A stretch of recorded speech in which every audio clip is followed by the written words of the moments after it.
आवाजें सुनाई दे रही है। और हम कुपवारा पे, कुपवारा वो जगह है जो कि जम्मू कश्मीर का और पाकिस्तान के बॉर्डर की बात करें तो सबसे आखिरी ये जिला है। और यही यहाँ के बाद से जो आगे पाकिस्तान शुरू होता है, इसके आगे कैरन वैली है, दूसरी तरफ तंगदार है, जहाँ से के बाद से LOC border line of control के बाद फिर उसके बाद पाकिस्तान और भारत का बॉर्डर है। इस वक्त लगातार आवाजें साफ सुनाई दे रही है। आप देख सकते हैं इस वक्त मैं यहाँ पे मौजूद हूँ कुपवारा में, कुपवारा के पास जैसे ही लगातार आवाजें जो इस तरफ जो सीधा रास्ता है, यहाँ से जो सीधा रास्ता आगे की तरफ जाता है, तंगदार है, इसके अलावा कैरन और कई ऐसे यहाँ पे इलाके, और लगातार जो आवाजें वो साफ सुनाई दे रहा है। इंडियन आर्मी की तरफ से जिस तरह से जानकारी मिली है, हम बता दें कि ऑपरेशन सिंदूर को अंजाम दिया गया है और इसमें 9 जगह है जहाँ पे स्ट्राइक ऑपरेशन सिंदूर को लॉन्च किया गया और उसके बाद 9 जगह को टारगेट किया गया। ये वो जगह है जहाँ पे लगातार आवाजें आ रही है और बताया गया कि पाकिस्तान की तरफ से भी जो सीज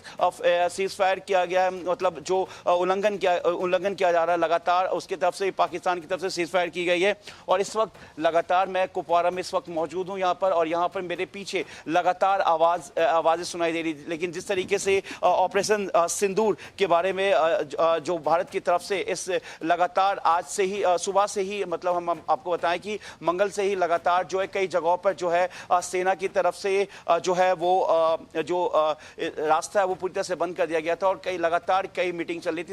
इसका साफ लग रहा था कि शायद किसी तरह की कोई बड़ी मीटिंग हो रही है, जिससे कि कोई बड़ा ऑपरेशन होना है, या फिर इस तरह की जानकारी मिल रही थी कि जो लगातार सेना की तरफ से और यहाँ पर कोऑर्डिनेशन की जा रही थी तमाम जो अगर पुलिस एडमिनिस्ट्रेशन की तरफ से बात करें तो लगातार बात की जा रही थी उसको लेकर। और इस वक्त देखिए कुछ लोग जो घरों के बाहर आ गए थे, लेकिन फिलहाल वो अभी अंदर चले गए, लेकिन यहाँ पर से आवाज जो है वो साफ सुनाई आपको दे रहा होगा। इस वक्त लगातार जो आवाजें हैं वो साफ, रात का वक्त है जिससे कि आवाज पूरी तरह से गूंज रही है और ये आवाज जो है बॉर्डर इलाके की तरफ से आ रही है, जहां पर लगातार जो है सीज फायर हो रहा है, लगातार जहां पे बमबारी हो रही है और साफ इस वक्त आवाज सुनी जा सकती है। क्योंकि जिस तरीके से पहलगाम में जो अटैक हुआ था जिसमें 26 बेकसूर लोगों की जाने गई थी, उसमें लगातार लोग सवाल पूछे थे। 140 करोड़ की जनता ये पूछ रही थी कि आखिर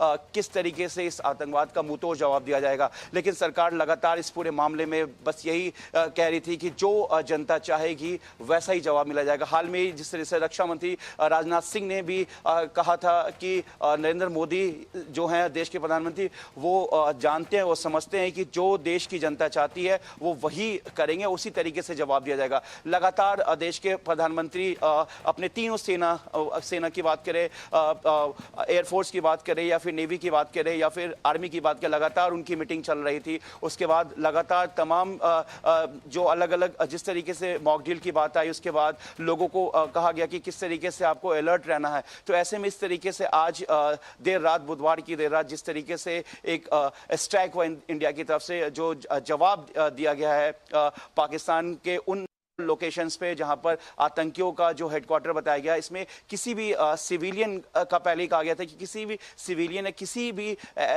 शख्स को कोई भी नुकसान नहीं पहुंचाएगा। लेकिन जो आतंकी हैं जो लगातार हिंदुस्तान को अपना टारगेट बना रहे थे, उनको मुंहतोड़ जवाब दिया गया है। ऑपरेशन सिंदूर जो कि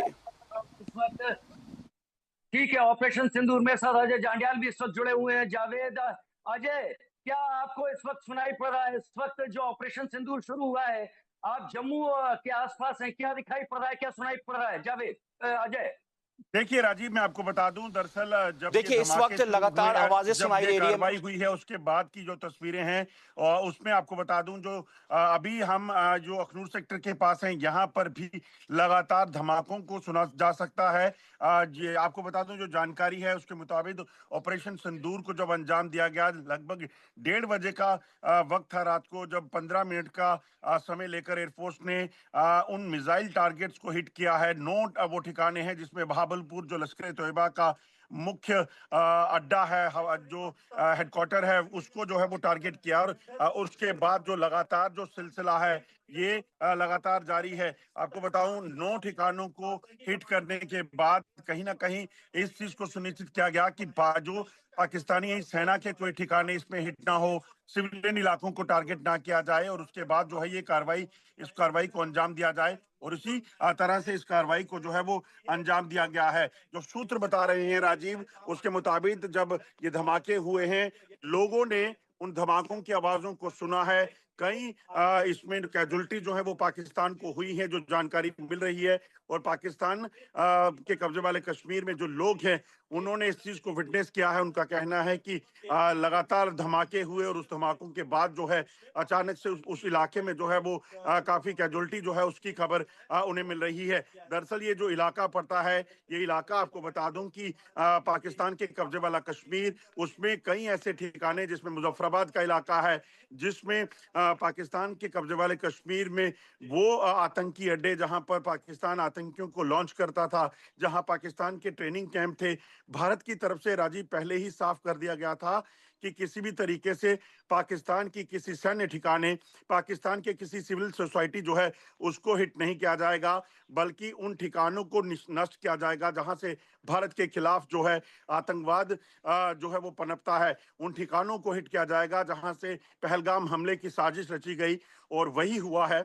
सिर्फ पीओके नहीं बल्कि पाकिस्तान में भी उन ठिकानों को ध्वस्त किया है। अभी जो जानकारी है आपको बताऊं, इन हमलों के खबर आने के बाद पाकिस्तान की तरफ से युद्ध विराम का उल्लंघन किया गया है, और लाइन ऑफ कंट्रोल के इलाके में पाकिस्तान ने कई जगह पर जो है गोलाबारी शुरू की है, जिसका जवाब जो है वो भारतीय सेना दे रही है। लगातार भारतीय सेना पहले ही से अलर्ट पर थी और इस चीज को सुनिश्चित कर रही थी कि किसी भी तरीके से पाकिस्तान के इन नापाक इरादों को नाकाम किया जाएगा, क्योंकि इस चीज की शंका पहले से थी। पाकिस्तान लगातार भारत को धमकियां देकर भारत को युद्ध की धमकी दे रहा था। भारत के खिलाफ लगातार एलओसी पर जो है वो लामबंद था, वहां पर लाए कई टैंक्स, कई आर्टिलरी गन जो है उसको तैनात किया हुआ था। और उसी के मद्देनजर आपको बताऊं राजीव की ये बड़ी कार्रवाई की, इस चीज को सुनिश्चित किया गया कि वो ठिकाने जो हैं, जिन ठिकानों को टारगेट करना है, चाहे वो पीओके में हो, मुजफ्फराबाद में हो, कोटली में हो, उन इलाकों को जो है पहले चिन्हित कर लिया गया था।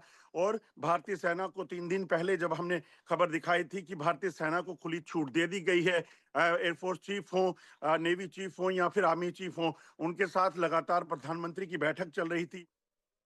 के बाद जो है ये बड़ी कार्रवाई कर दी गई है, और इस कार्रवाई में लगभग 15 जानकारी